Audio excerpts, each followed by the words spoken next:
Today we are learning the cluster stitch. The cluster stitch creates small groups of stitches that are joined together at the top. This creates a lovely textured look that is often used in blankets, sweaters, shawls, and decorative crochet projects. So let's learn it step by step. So these are the materials you need. You need yarn and hook. You need scissors. You need a stitch marker if you're an absolute beginner. So to start, we're going to make a slip knot. If you don't know how to make a slip knot, I've got a video on that, so go check it out. So we are going to chain 20.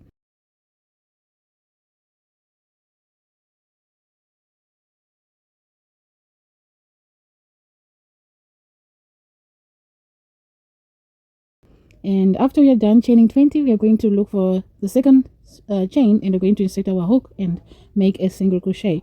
So we are going to continue with single crochets, placing one single crochet into each chain all the way across. And when we are done, we're going to chain 2 and turn our work.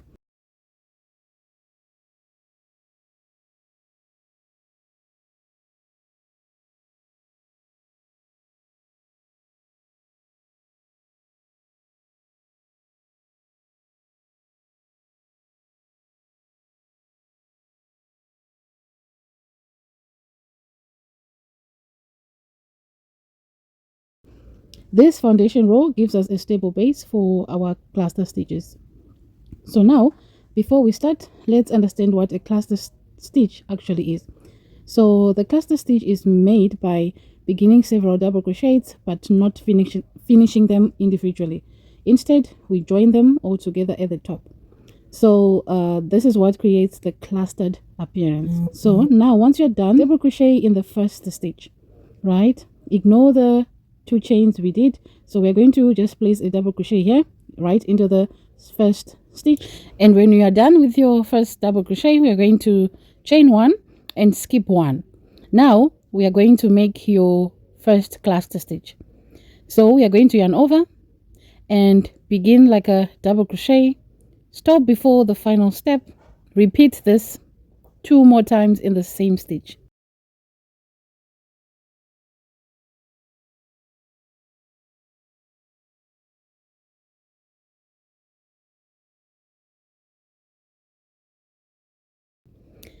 You now have several loops on your hook. Yarn over and pull through all loops. After that, chain 1 and continue this pattern across. And at the end, we are going to finish with a double crochet. Chain 2 and turn.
Now we are going to work row 3.